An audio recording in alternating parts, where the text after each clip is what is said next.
So we're in Canton, Ohio, and we are digging something pretty interesting out. An old garage. You know we like old, cool hot rods and race cars. We like deuces. So here we are on our last stop of our trip. If you guys have been following along, we've been started in Minneapolis and we've been going throughout on our way home, stopping, and the truck is full. We had to buy a trailer to make room. And the main reason we also bought a trailer is because we were making this stop. So I'm going to show you this car, tell you a little bit about the history, and this is kind of we know a little history, but this is kind of like we want to unearth a little bit more information about it. But we're going to walk around, show you the car, dig it out, and take it home today. All right, so we, as we mentioned, are in Canton, Ohio. We're here with Joe. He's the owner of this beautiful 32 Roadster, old ex-race car, drag car. Joe, can you give me a little background on, the family connection with this car and what you know about the car as far as the history a little bit? Yeah, well, sure. Well, I got the car in 2022 when my dad died. Okay. He had the car probably close to 60 years. Wow. Yeah. It used to be raced by a guy locally named Bud Graham. Okay. And that's who owned it. I think that's who built it. The folklore I heard is that it had almost a 300-inch flathead in it. Okay. And the engine was set way back, and it was called the Milk Wagon or the Milk Run, or something like that. And I'm not too sure where it all campaigned. My dad used to drag race and was friends with Graham, and heard the engine either got hurt by somebody pulling some shenanigans on the line or something, and they pulled the engine out, and Dad got the car. Okay. And was going to try to build it and just never got around to it. So was there, when we talked a little bit through text and phone, you mentioned, was there a speed shop? Do you remember the name of the speed shop that Bud was involved in, or was it? Bud Graham Speed Shop. Oh, it was just Bud Graham Speed Shop. Yeah, down on West Tusk in Canton. Right, I've heard a ton of stories about that, but Bud, I guess, was a crazy guy. I would have gotten along fantastically with him. But that Bud Graham Speed Shop in Canton, Ohio is where this came from. Do you remember, did your dad ever say roughly what year he bought it? Or? Oh, man. No, he didn't tell me what year he bought it or got it. But or let it last raced or anything like that? Probably in the late 50s, early 60s. Okay. I don't know for certain. Yeah. And so your dad, the flathead was already out of it when he got it? I think so, yeah. Did he ever do any work to it? Yeah, I believe so. I'm not too sure what. Okay. I'm not too sure what, but Dad, Carl Shank and Bud Graham were friends. Oh, and okay. I don't know how much Dad did with it, but it was enough to where Graham said, you give the car to Shank and then he can take it and do what he's going to do with it. Did your dad ever do what were his plans for it, the hopes or dreams? That Dad always had big plans. Going to drag race it, going to campaign it, and then that changed to when I was coming around. Because Dad had so many different cars, I have a twin brother, an older brother, and an older sister, and every one of the kids was going to have a car, and this was supposed to be mine. Oh, wow. Dad and I were supposed to build it. We were going to convert it back to a street car, and we were going to run it, race it, put a 44 dash in it. Oh, cool. Put a flathead in it. Yeah. But did you say something about Hemis? Did he have an idea for a Hemi at some point? Not in this. Oh, okay. In the Model A truck that he had, he wanted to put a 392 in it for my twin brother. Wow. And then there was a 5-window he actually did drag race? Yes. Dad actually campaigned a 32 5-window coupe, but he would drag at Magnolia. I don't think this car went to Magnolia, I don't think. Oh, interesting. I think it was at 42 or he was a bigger track. Dad was a little bit more local. Oh, okay. Yeah. So this thing actually went to some bigger events. And, right. That was my understanding. Oh, very cool. Yeah. So tell me a little bit. So, obviously it's only been in your garage a little while, even though your garage is a great setting for it. Yeah, it's great. But so your dad's place, how had it sat a lot of, many of the years? It's obviously, it's had some wear to it sitting around. Right. When I was a boy in the Northwest end, my dad kind of had this secret stash, and we weren't going to tell Mom about it, even though Mom knew about the cars. And there was a storage shed that Dad had this in for a long, long time. All I saw was the butt end of it as a kid. Wow. And that was it was not heated. It wasn't a real good garage. The roof kind of caved in on it. Then my mom and dad divorced in '86, so all the cars had to go. I think Dad was kind of squirreling them away too. So then it went down to his shop, I think it went down to one of his buddies' shop too, named Dale. Sat inside for a while, and then for the most part of it, at least the last 20, 25 years, it sat outside underneath the tarp. Wow. Yeah. Behind his house, and that's when the most of it started. Yeah. I mean, the chrome used to be chrome, and the white paint, it was a little bit messed up, but not like this. Right. And this is where it got that weathered. That's where it really did a number on it. And we've run into that a lot. Yeah. Where the tarp is good until it isn't. That's right. And sometimes the tarp can cause more damage than anything. Yeah, I would go down every once in a while and try to put something to just save the car, regardless of what the car represented. It was still the car, and I just didn't want to see it go to nothing. And the old man always was, someday we're going to build it, we're going to build it, going to build it, and just someday just never came. It never came. Yeah, well, it seems like with car collectors, myself included, you always have that next project, and then another one comes up, and then another one comes up, and sometimes stuff gets pushed to the back of the line. So it's still commendable that he saved it. I mean, a lot of these cars, even though maybe it got weathered, he didn't just scrap it, cut it up.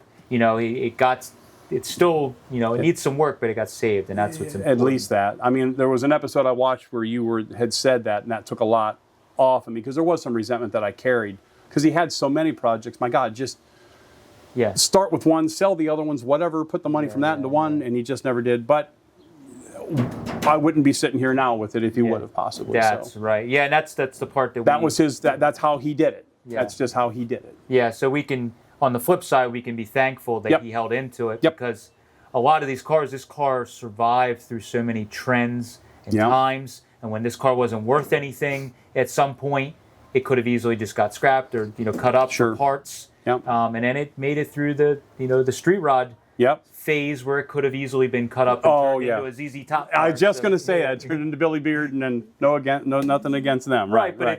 It's very unusual to find an old race car that hasn't been turned back into a street car or a street rod or just been used for parts. Because this car, looking around, I haven't looked at it real close, but it's a real race car. It's gutted. Yes. The doors are gutted. I didn't look in the trunk area. No, there's no. It's just the sheet metal. There's no. Wow. Yep. It's all gone. So did your dad talk about any of the, some of the parts on it or anything that he remember? It has a Halbrand quick change in it. Yes, got a quick change in it. He said he had some sets for it, and he would tell me that they would go to different tracks to run the different gear ratio, but where those are, don't know. Right, yeah. He would talk about that, but nothing specific to the car. Okay. Dad was just tremendous stories. I got stories about Bud Graham where they pulled an engine out of something and was putting it in a rail, and then Bud Graham got a wild hair up his butt and took it down on West Husk and just blasted through the gears, went down toward Massillon, turned around and was coming back, and he ran out of gas.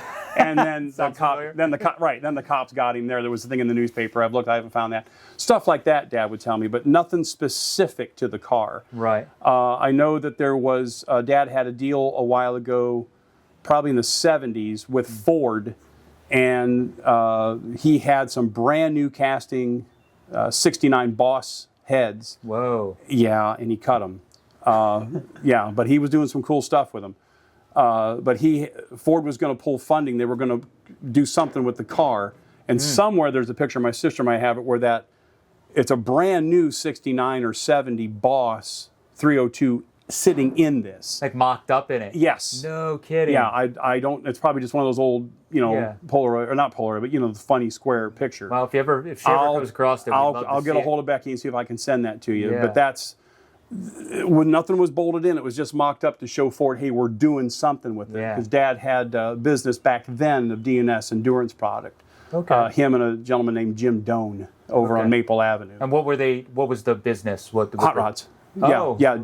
Dad was more mechanic, and Doan, I guess, was a fantastic welder. And that's not to say that my dad wasn't a welder. He was fantastic at what he could do. Oxyacetylene, darn near anything. Wow. So they were building hot rods and race cars or whatever. Hot rods, race cars, cool. right. Cool. So that's another. There must have been a ton of speed shops and hot rod shops in the area. From what I understand, yes. But I mean, we used to have Magnolia drag race. Magnolia had a quarter-mile drag, and then there was 42.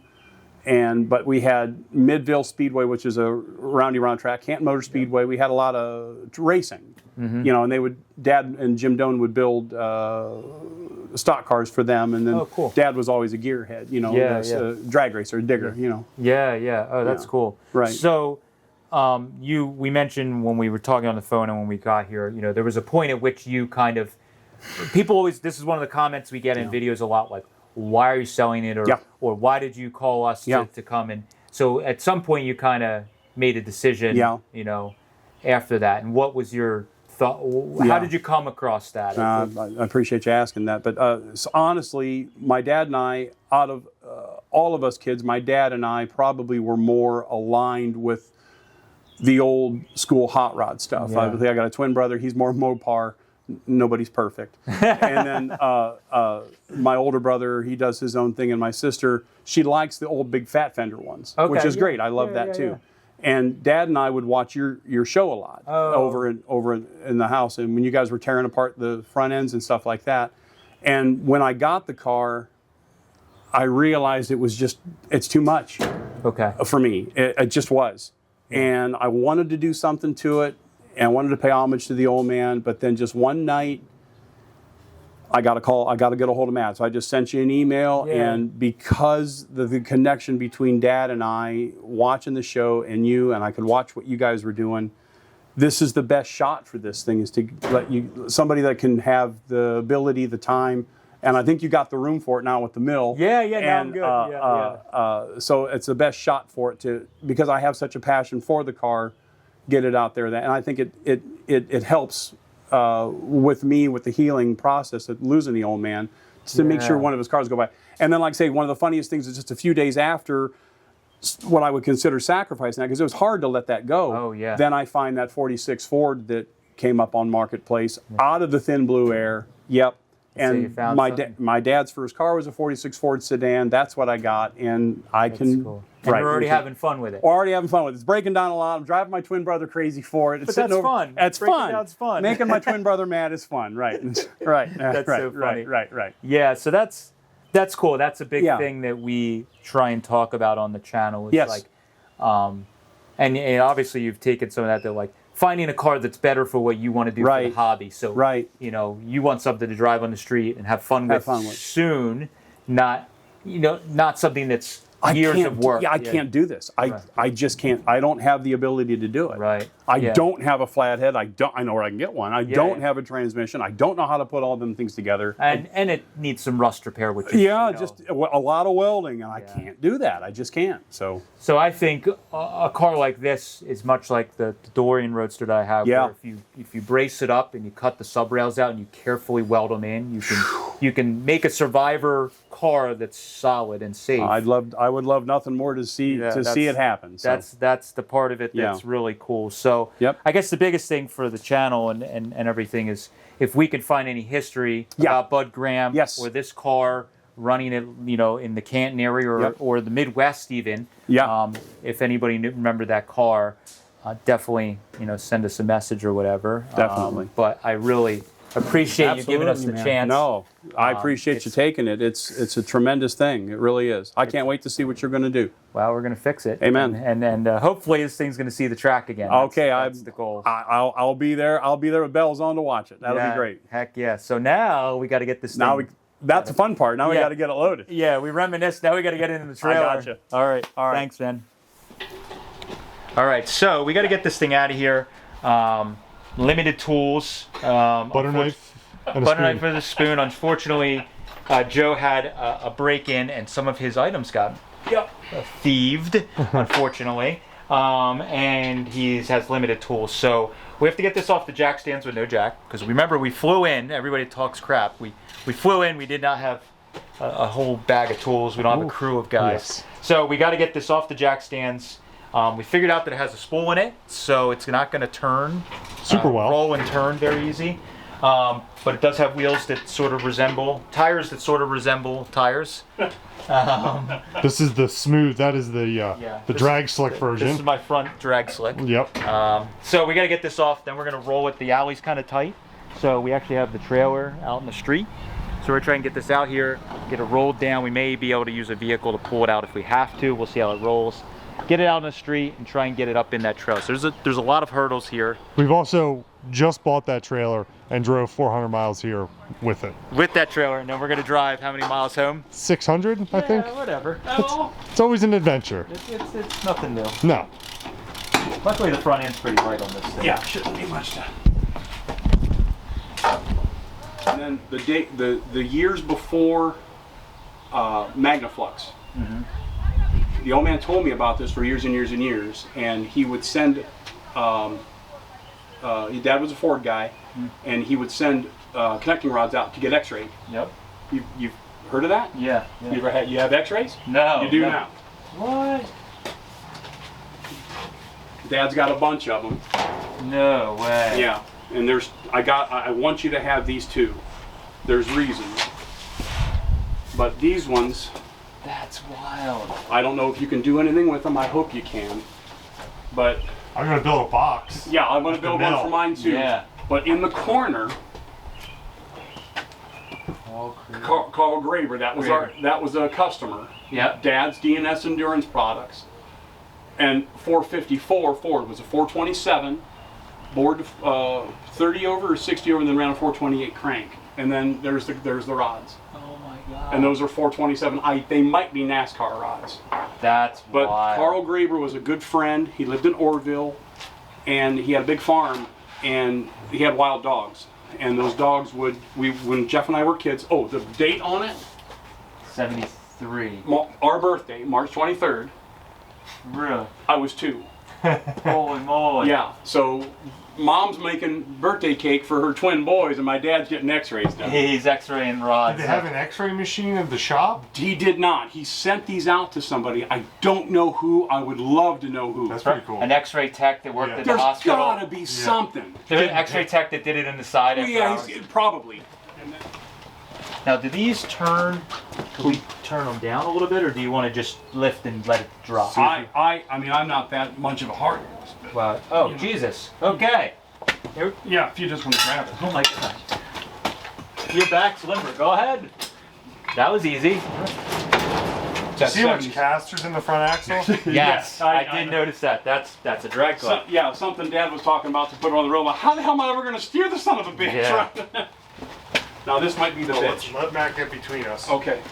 If you want me to go here? Yeah, but you can get. Well, you might be able to get him and I might be able to pick up, and you can get the jack stands out. Well, I'll help you. Oh no, don't. Uh-oh. We got him. We didn't block the front. Yep, go ahead. We didn't block the front tire. Yeah, it's starting to roll forward. Yeah. Oh shit. We didn't block the front tire. Good thing this thing's light. Yeah. Lightish. So now we need to try and get it over. Yeah, that's going to be the fun part. It'll slide pretty easy. With Maybe. the flat tires, it's going to be a bear. We've bounced them before, where you can kind of bounce them. I remember Dad doing that. Yeah. I actually used a. I was gonna say a bar. Yeah. You got a 4x4. We could also. Oh, you guys are animals. You guys are just absolute. Where the hell were you when I put this thing in? Just needed some. There we go. That's pretty good. We could probably. She wants to go home. I think it's saying I want to go home. Else. Oh, yeah.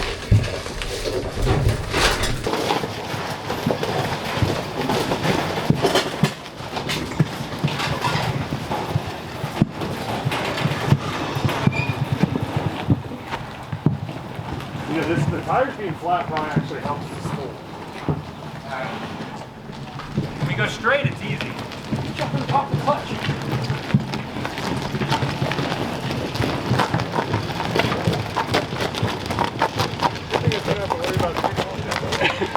I think after it's so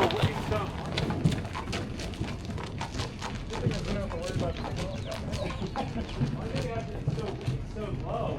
Probably does. Very does. Nice tread. Nice, gently.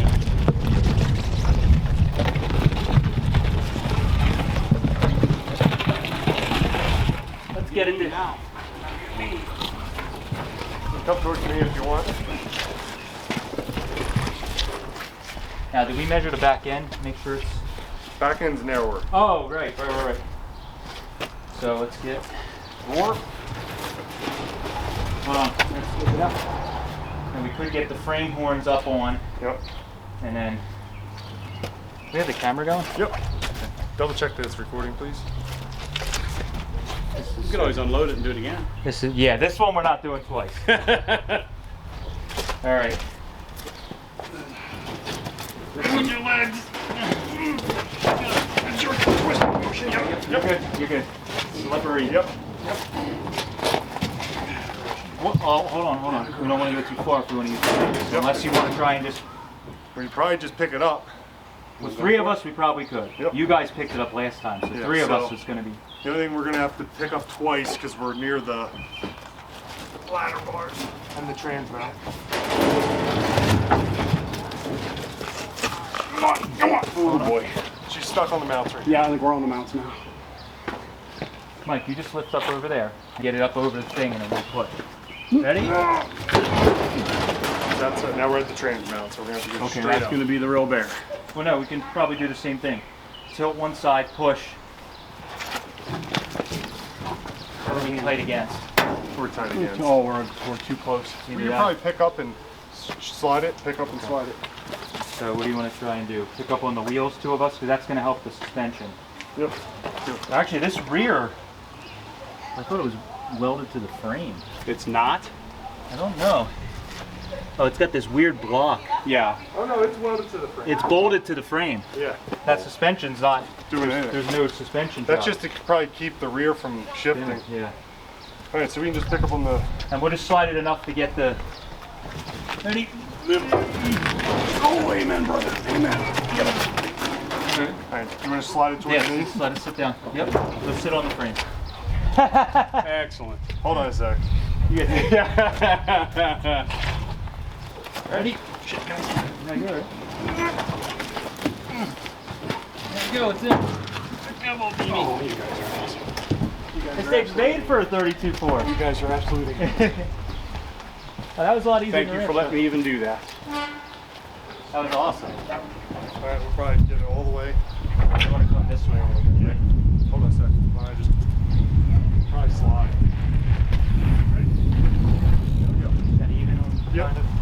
Let's go all the way to front. Let the horns touch. Yep. Now, how? I saw in the photo you had the grill and stuff off. It's all on bolts. If there's even any bolts in it, no, you don't even have to take them off. Oh, okay. Yep.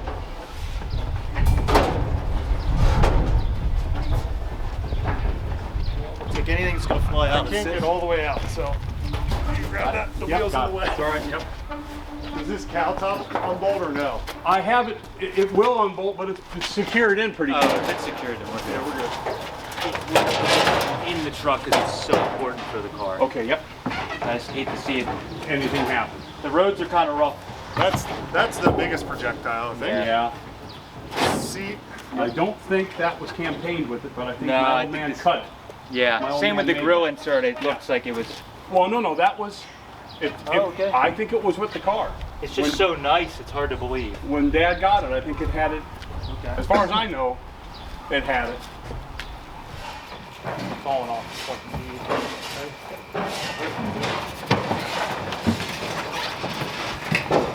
This is going real fast. I may need to. Hold on. That tires on the floor. Whatever. Tires are the floor. Oh, pretty much on the truck. Maybe we could slide over it.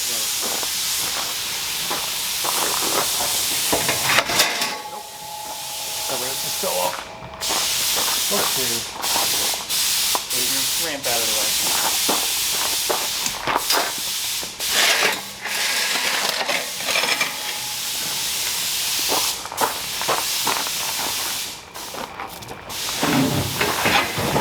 There we go.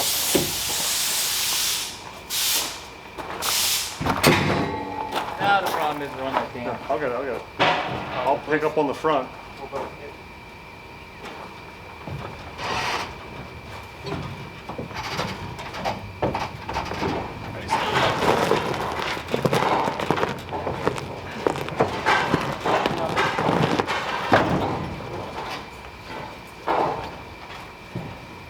Flat fucking tires. Yeah, now we're on the hairpin here. We gotta go back a little bit more. Ready, set. There we go. Still on it, Jesse. We're almost past it. We might be able to. Can you turn the wheel straight?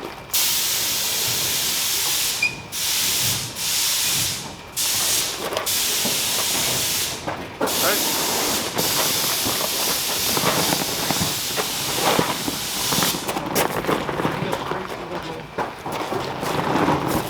Alright, we need to do this in a somewhat organized manner. You want to show this at all?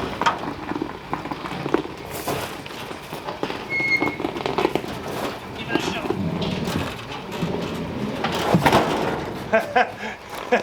This thing rolls so hard.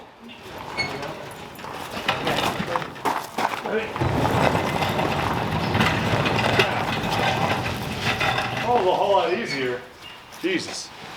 That was a chore. That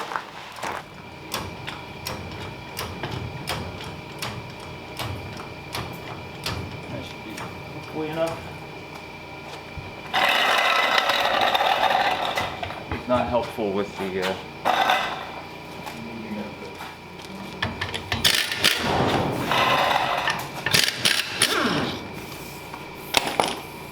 There's only two on this side. That? There's only two buttons on this Yeah, I figured. Just had that on the pole. side. Tires here. Like a freaking truck tire with the weight of the wheel and the slows.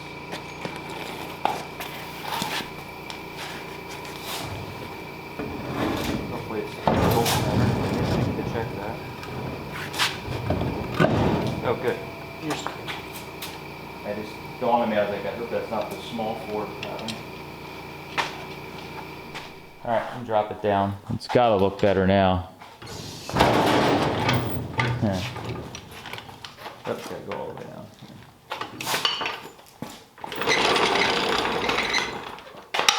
Yeah, it's already much better having cool slicks on it.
All right, so we got this thing off the trailer, not very smoothly, but we need to work on the ramp situation for that trailer. But got it off the trailer, and Evan and I worked on getting some period correct or appropriate wheel and tire setup on it. We put some old vintage 15-inch cheater slicks on some reverse chrome wheels, and then we put some small front 15-inch wheels and tires on with some moon discs, and I think now it looks appropriate. A, it was very difficult to roll with the tire setup that was on it, and B, it wasn't as cool to look at. So now that we have everything in the garage, the dust has settled, I've kind of looked over it.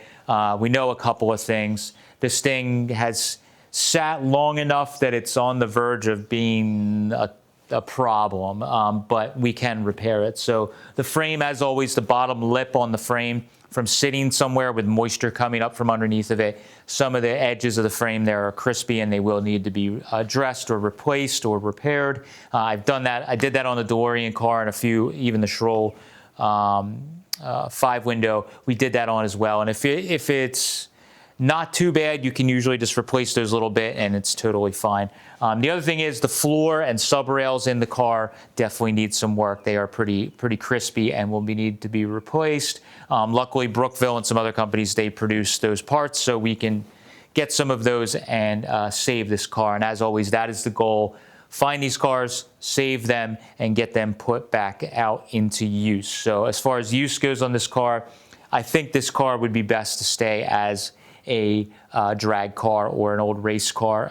While in the beginning I was thinking, oh, maybe it'd be cool to turn it back into a street car because we would get more use out of it. But this car is totally gutted on the inside and everything about it. The caster that's set on the axles way back, and the engine was set way back, and it's just, it'd be better to, I'd hate to change the identity of the car. So for right now, it's just going to sit and look cool around here. We're not looking to sell it or anything like that. We're hoping to find some history. So for anyone that's watching, if you know any history or know anyone that might have some photos from back in the Ohio area where this might have drag raced in the 50s, we would love to have you look through the photos. And if you could find a photo of this car drag racing, that would be phenomenal. Or you have any information about the history of the car, it'd be really great.